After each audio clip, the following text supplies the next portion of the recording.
கைக்குட்டையால காதல் மலர்ந்த கதை நெறைய பார்த்துருக்கோங்க. நான் வரலாற்றில அந்த கைக்குட்டையாலேயே காதல் பிரிந்த கதையும் இருக்குதுங்க. அதான் நம்ம ஷேக்ஸ்பியர் எழுதிய ஒத்தெல்லோ. இது அவர் எழுதிய 4 ட்ராஜடி ஸ்டோரியில ஒண்ணு. காதலி டெஸ்டிமோனா தனது காதலனான கருப்பு வீரன் ஒத்தெல்லோவை மணந்து கொண்டாள். இராணுவத்தில் பணிபுரிந்து வந்த கேஷியோ ஒத்தெல்லோ மற்றும் டெஸ்டிமோனா இருவருக்கும் நட்பாய் இருந்தான். ஒத்தெல்லோ கேஷியோவிற்கு பதவி உயர்வு அளித்தான்.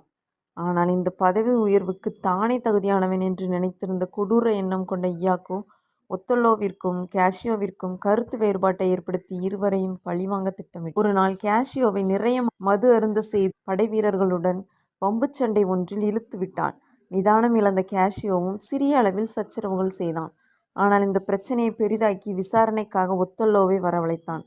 அப்போது கேஷியோவிற்கு ஆதரவாக பேசுவது போல் பேசி கேஷியோ மது அருந்திய தகவலை ஒத்தெல்லோவின் கவனத்திற்கு கொண்டு வந்தான் இயாக்கோ. இதனால் ஆத்திரமடைந்து ஒத்தெல்லோ கேஷியோவின் பதவி உயர்வை ரத்து செய்து விட்டான். ஒத்தெல்லோவின் நன்மதிப்பை பெற அவனது மனைவி டெஸ்டிமோனாவிடம் நடந்தவற்றை கூறினான் கேஷியோ. ஆனால் மீண்டும் இயாக்கோ ஒரு சதியை செய்தான். டெஸ்டிமோனாவின் அறையை விட்டு வெளியேறும்போது ஒத்தெல்லோவிடம் தந்திரமாக பேசி டெஸ்டினோவின் மீது சந்தேகப்படச் செய்தான் இயாக்கோ. அதன் பின்னர் டெஸ்டிமோனா கேஷியோவின் பதவி உயர்வை ரத்து செய்தது சரியான செயலல்ல என்று ஒத்தெல்லோவிடம் கூறினார். இது ஒத்தெல்லோவின் சந்தேகத்தை அதிகரிக்க போதுமானதாக இருந்தது.